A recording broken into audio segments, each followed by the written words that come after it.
Welcome to On the Ballot with Ballotpedia, where we connect people to politics by providing neutral, nonpartisan, and reliable information on our government, how it works, and where it's headed. Hey listeners, I'm Ryan, the managing editor of Ballotpedia's Ballot Measures Project. Welcome to this special episode of On the Ballot. Now, there's lots of big elections coming up on November 4th, but one thing that we love at Ballotpedia, as I'm sure many of you know, is ballot measures, and voters in 5 states will decide on 24 statewide ballot measures at the general election, or in some cases, a special election that happens to also be held on November 4th. Our team, the Ballot Measures team, compiled a list of 10 ballot measure elections to watch next week. And we're really fortunate that we're joined by the Ballot Measures team here today, 3 of them. So I'm going to welcome Victoria Rose, Nicole Fisher, and Alexis Thacker. Thanks for joining us. Thanks for having us, Ryan. We're excited. Yeah, it's great to have most of the team here. I think it's going to, really for our listeners, these are the people who are the experts. You've heard me come on before. I'm often providing this kind of high-level summary view, but these are the people who know the nitty-gritty with the ballot measure. So it's really great to have them on. So I'm just going to kick it back to you, Victoria. You've been around for a while, so why don't you tell our readers what kind of criteria we consider when we're kind of thinking of like the most notable ballot measures every year? Because really, they're all notable, aren't they? But we have to narrow it down to 10 for various reasons. So how do we go about that? Yeah, notable to us. I'm not sure if every little tax measure is notable to the average voter, but we consider a wide variety of factors when making our top 10 decision. We look at if the measure is addressing like a novel policy topic or if it's part of a broader trend. We look at its historical context. Have there been a lot of measures on the ballot addressing it? We try to look at each one through multiple lenses. So obviously, Ballotpedia is for the average voter, but it's also for political journalists and those who are really in the weeds of political news as well. 2025 is a little bit easier to do because there's only 24 on the November ballot, 30 for the whole year. So whittling it down to 10 was a little easier than our even-numbered year election count for sure. Right. We're not working with 160 here. So Nicole, what kind of makes 2025 stand out? There aren't, as Victoria noted, there aren't very many state ballot measures a year, but that's pretty typical for an odd-numbered year. Yeah, so in 2025, we're actually seeing a smaller number of statewide ballot measures, even comparing to odd-number years. You know that on odd-number years, we do see less activity, but this year stands out a lot more because, again, like Victoria said, we only have 30 measures total, and that's the lowest actually since 2015. So just a lower amount of ballot measures, period. And there's only 2 citizen-initiated measures on the ballot, and they're both in Maine this year. And that compares to about 5 initiatives per year over the past decade, so it's definitely a bit of a smaller number we're seeing. However, there is one measure when it comes to fundraising. California's Prop 50 accounts for about 95% of all state ballot measure funding this year, so that's a much larger measure we're dealing with. So, Ryan, you've actually been following Prop 50 pretty closely, and so can you walk us through what's at stake, why it's a big money campaign, and the story around Prop 50? Yeah, I've had the fortunate pleasure of watching this one for quite some time. So most listeners of politics podcasts have probably heard of California Prop 50. It's not very often that even a very big ballot measure gets this much national attention. But, if you don't know what Prop 50 is, here's some background. So there's all this mid-decade congressional redistricting going on. It kind of started off with Texas. They passed a new map, just 5 districts to favor Republicans. And kind of in response, Governor Gavin Newsom and California Democrats proposed Proposition 50, which would authorize this new legislature-drawn map that makes 5 districts more favorable to Democrats. Now, a statewide ballot measure, Prop 50, is probably required in California. But one isn't required in Texas because California's Redistricting Commission is in its state constitution. So to amend a constitution, you need a constitutional amendment, and constitutional amendments require voter ratification in all states but Delaware. Several other Republican-controlled legislatures, most recently North Carolina, but also Missouri, have redrawn their maps since Texas. And so Prop 50 really represents Democrats' most significant move in this mid-decade redistricting conflict. And as you noted, Nicole, it is an expensive one. At more than $150 million, Prop 50 ranks as the 5th most costly ballot measure in the state's history. I was looking at the other measures, and something that kind of struck me as interesting here is that every other measure kind of on this top 10 list involved at least one campaign that was backed by groups kind of like with a direct financial stake in that measure, various measures addressing business regulations, labor policy, things like that. So like businesses, trade associations, industry PACs. So there's a lot about gambling, and they involve like tribes with gambling interests. So this one's not like that. So it's quite interesting. It stands out as being a very different type of ballot measure from the other ones that are usually very expensive. And for the first couple of weeks, support and opposition ran neck and neck, but kind of by late September and definitely now into mid to late October, the support campaign pulled ahead and now has more than double the opposition. And polling seems to be increasingly favorable to the pro-Prop 50 side, but of course, ballot measure polling has an added layer that candidate polling often doesn't. How you ask the question can make a big difference. So we'll kind of see how that actually plays out at the ballot box. But Prop 50 isn't the only significant election-related measure on the ballot. There's actually two really quite significant ballot measures in Maine as well. As Nicole mentioned earlier, the only two citizen-initiated ballot measures we have this year. One concerns an election policy, voter ID, as well as absentee ballot rules. Another regards firearms. So Alexis, can you tell us more about these measures and how the initiatives could influence politics in Maine? Yeah, so like you said, Maine is really significant this year because it's the only state with citizen-initiated measures, and every other measure on the ballot has been put on by the state legislature. And so it's really interesting that they're dealing with salient issues in U.S. policy today. So question 1 would go over election policy. It makes a lot of changes, but for the sake of time, I'll just go over the 3 main ones. So first, it would require that voters present photo ID at in-person ballot boxes and provide proof of ID for mail-in and absentee voting. Second thing is it would change the rules around absentee and mail-in voting in Maine. It makes a lot of changes. One of them would be that it requires more information included with your mail-in voting and with an absentee ballot. Another change is it changes the deadline to register for voting, and it would end a system that Maine has right now for automatic registration for absentee voting for senior citizens and people with disabilities in Maine. The last main change that it would make is it would change rules around ballot drop boxes and ballot harvesting in Maine. One of those changes is it would require a bipartisan team of election officials to go and collect any of the ballots that are in the drop boxes, but it doesn't specify what that entails, like how many people would be a part of that team. Supporters of the initiative say that this is a really good measure. It's important because it would deter voter fraud in the future, and it would increase voter confidence in the election system in Maine. But people who are against the measure, they say it's not necessary, and they say that it could actually suppress voter turnout in the future because it makes absentee voting less accessible, especially to people that live in rural parts of Maine, to senior citizens, and to people with disabilities. Right. And what about question 2? We've covered ballot measures on what are called extreme risk protection orders before, also known as red flag laws. But, in reading about this measure, I was surprised because I've never heard of this before. Maine has something called a yellow flag law. How does question 2 differ from what's already on the books in Maine? Yeah, so question 2 specifically in Maine, the extreme risk protection orders that it would put in place, it makes it so that if an individual is a threat to themselves or others, a family member, a household member, or a law enforcement officer can flag that, can go to the courts and request the extreme risk protection order, which would remove from that person's possession any kind of dangerous weapons that they have, and that includes firearms. The law that Maine has right now, and it's the only state in the country that has this yellow flag law, is a variation of a red flag law, where only law enforcement officers can request this, so household members and family members cannot request the protection order, and a mental health evaluation is needed before the court order is put in place. So it's not solely up to the courts. Now, the governor of Maine, Janet Mills, has said that she's voting no on the measure. She says that the yellow flag law that Maine has now is effective and it's sufficient for the needs of Maine. She says that when it was passed in 2019, it had bipartisan support in the legislature and that it meets constitutional requirements.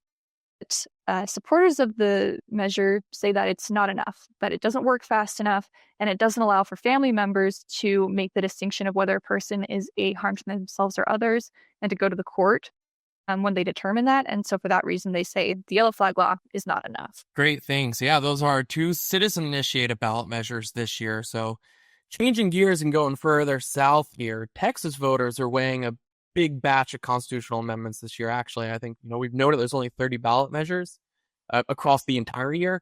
More than half of them are in Texas. So when's the last time, Victoria, where there were this many on the ballot in Texas? And what do you think is kind of driving them? Yeah, so there are 17 constitutional amendments that me and my fellow Texans will be deciding on November 4th. This is the highest number since 2003 for an election date in Texas, and it's 3 more than the average of 14 for odd-numbered year elections in Texas. And Texas historically has odd-numbered year ballot measures because the state legislature meets in odd-numbered years. So this is not extraordinary for that reason. But the reason as to why there are so many, it's kind of a confluence of things. There are a lot of proposals that kind of speak to the public policy debate just occurring across our country with things like parental rights, taxes on capital gains and certain securities transactions, citizenship voting, and bail policy are kind of the amendments on the ballot in Texas that address national topics. But then there are some state-specific things as well. There'll be an amendment for dedicating funding to state water projects, property tax exemptions for Texans, as well as funding the state's technical college system. Yeah, wow. With 17, that's one where should encourage people to, especially Texans out there, to research their ballot ahead of time. And with 17, you might need to write down how you're voting on them. Because sometimes when you read the ballot titles, right, they can be quite technical, a little confusing sometimes because they're often using somewhat of constitutional language. But yeah, you mentioned that some of this year's Texas ballot measures touch on kind of like these bigger policy areas, citizenship and voting, parental rights, bail. What are these measures about? And were they largely partisan efforts because the Republicans control the Texas legislature, or did they kind of get support from both parties? Sure. So I'll touch on what these amendments are about first. So non-citizen voting would add a provision to the state constitution saying persons who are not citizens of the United States cannot vote in Texas. There's already a requirement in state law to attest that you are a citizen. So it's adding an extra level for that policy to be changed. So like you said, a constitutional amendment needs a constitutional amendment to be changed. So if it's adopted to the state constitution, it'll need another constitutional amendment to be changed. This is part of a bigger trend that we're seeing in the ballot measure world. 14 states have approved related amendments requiring citizenship to vote. And then there will be 3 more states deciding on that in 2026. The Parental Rights Amendment, from our research, this will be the first state to be deciding on an amendment like this, adding a parental rights to the state constitution. Texas currently is one of 26 states that has a Parents' Bill of Rights in state law, but this would once again be adding it to the state constitution. And then lastly, bail. Proposition 3 would require judges to deny bail to individuals accused of certain violent or sexual offenses that are punishable as a felony if there is clear and convincing evidence that that person will not reappear in court or is a danger to society. Texas already has a constitutional provision allowing judges to deny bail, so it's just expanding the instances under which that would be allowed by judges. And like you said, Republicans control the state legislature in Texas, but to put an amendment on the ballot in Texas requires a 2/3 legislative vote. And Republicans do not have that supermajority in the state legislature, so any amendment put on the ballot needed at least some Democratic support. 9 of the 17 on the ballot were classified as bipartisan. 7 were classified as lean Republican, and 1 was actually classified as lean Democrat. For these policies in particular, non-citizen voting and parental rights were both lean Republican, with at least 50% of voting Democrats supporting it. And the Bell measure was bipartisan with 100% support from Republicans and 88% support from Democrats. Great, thanks. Yeah, and you mentioned the Parental Rights Amendment. I'm just going to do that thing where I add a little bit of fun facts from history. This is actually like the second of its type. There was one in Colorado in 1996, and about 58% of voters rejected it. Now, the Texas language is a bit different. It's not a one-for-one thing. So let's see how it plays out in Texas. Contexts change. All of that. But yeah, going from a big state to a big city here, New York City is obviously making a lot of noise this year. There's a big mayoral election happening. There's also some pretty important charter amendments So Nicole, what's the story behind these charter amendments? I know one addresses possible election year change and the others are primarily related to housing. Yeah, so New York City voters will be deciding on 5 local ballot measures. So the notable one is the election-related measure, and there are also 3 related to housing, like you said. So question 6, which relates to the election change measure. New York has odd year elections. So like you said, it's 2025. They're having their mayoral race this year, other down ballot local races. This would switch the odd year elections to even year elections to coincide with presidential federal elections. So this would impact the mayoral race. It would impact city council. And if this was approved, it would go into effect in 2028. So starting with the next presidential election. So supporters say that because of higher turnout during even election years, that this will create a better representation of voters. Obviously, we know that turnout is higher during even year elections and presidential years just because there's more national focus, there's more attention, so more people come out to vote. Opponents think that this measure could move the local elections away from the spotlight. So people would be paying attention more to the presidential federal issues and not to the local issues or the local candidates on that ballot.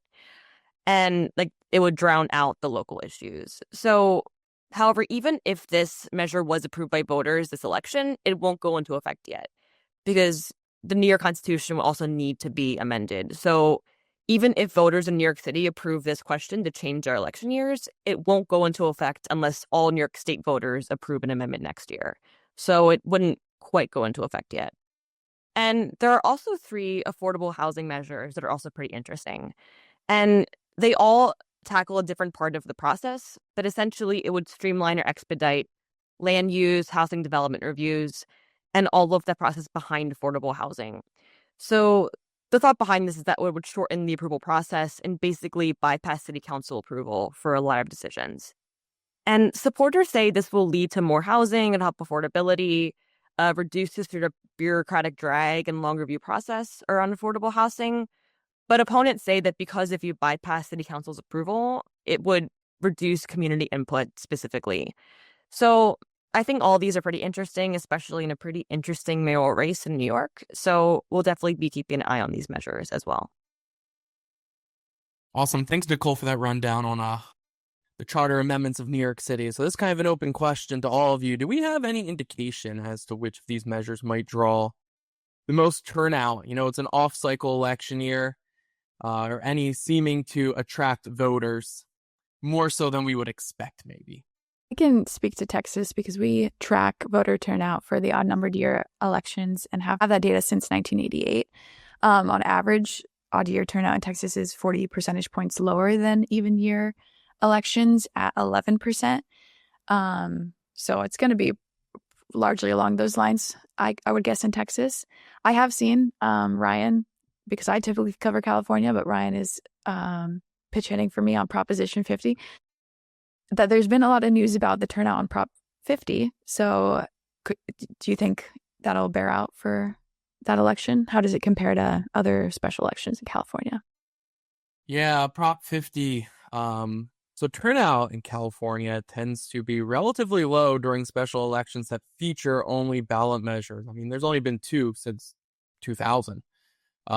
But those 2 of all the November elections since 2000 had the lowest and the third lowest turnout rates at 28% and 50%. But, so far the state's mail-in ballot return rates, as actually I just saw this a couple days ago, are tracking closely with those of the last presidential election, which seems pretty significant. But of course, I think there could be some things going on here. You could have core party voters who have already made up their mind participating. While some maybe unaffiliated voters or less party-aligned voters might be kind of still thinking about it or might end up sitting this one out. So, we'll have to see. We'll have to see if the ballot returns maintain their current pace or begin to taper off in the coming days. But it is indeed the case that these odd-numbered year ballot measure elections in California, turnout's more important. Whatever side can help turn out its base, that's going to prove even more effective in an odd-numbered year than an even-numbered one. So to look at the other ballot measures, besides Prop 50, which everyone seems to be watching, this is kind of a question for all of you. What is your personal one to watch this year? What are you most curious about? Or maybe there's something that didn't quite make our top 10 list that you want to mention. I would probably say what I'm most interested in seeing what happens on November 4th. I'm watching to see if Maine Question 1 is approved. In the last 20 years since 2004, there have been 10 statewide ballot measures that require or that would have required voter ID at the ballot box. 80% of those were approved, and the average approval rate for those ballot measures was around 65%. And so by that metric, we would assume and make the prediction that the Maine measure would be approved. But the Maine measure stands out against all those other ballot measures because it also addresses absentee voting and ballot drop boxes and ballot harvesting. And so because it's kind of a combination of a lot of different laws affecting election policy, it doesn't seem like it fits in with the statistics that we have for voter ID ballot measures in the past 20 years. And to add to that, polling came out just last week from the University of New Hampshire, and it's showing that voters, or likely voters, are about split 50-50 in whether they support or oppose the measure. So that shows that this measure could also be different than other voter ID measures that we've seen in the past. And so I'm really interested to see how that actually turns out when election results are certified. Yeah, that's a really interesting distinction about the Maine question compared to others. I would say that for me, I'm interested in how these tax prohibitions will play out in Texas. So there's 3 amendments that would prohibit certain taxes in Texas that are on the ballot. On top of that, there are a bunch of property tax exemptions on the ballot. So I'm just interested how tax policy will fare in the great state of Texas this November. So actually, New York voters also have another measure they'll be voting on. So New York City, like I said, have those 5 local measures. New York State voters also have 1 measure. So it's basically a land swap between the land in the Olympic Sports Complex outside of Lake Placid, where the Olympics were held a couple of times, and the Adirondack Forest Preserve. And this measure would ensure that the land inside the Olympic complex is not violating the Constitution, since New York has this clause to protect forest land. And some of that Olympic complex is operating on forest land, so to basically ensure that that land is being used constitutionally. So I thought that's also a pretty interesting measure for New York voters that might not know about that statewide measure. Yeah, for sure. Agree. I see so much of local reporting on the New York City charter amendments. I actually saw this one this morning. I was like, New York City voters to decide on 6 ballot measures. The guy made it sound like there were 6 in the city. No, 1 is statewide. That's important to know. And to our listeners, we'll be providing live election night coverage on Ballotpedia's 2025 ballot measures page. We'll also be keeping an eye out for broader trends and patterns, some of which our staff here mentioned as results come in. And I think it's also important to note that all election results aren't certified until mid-December. We'll have even more analyses at the end of the year. Oh, big thanks to Victoria, Nicole, and Alexis for joining to discuss this year's notable ballot measures. You can learn more about our top 10 ballot measures to watch at the link in our show notes. On the Ballot, we'll be back later this week with another episode on the top 10 elections to watch that are not ballot measures. So be sure to look out for that in your podcast feed or on YouTube.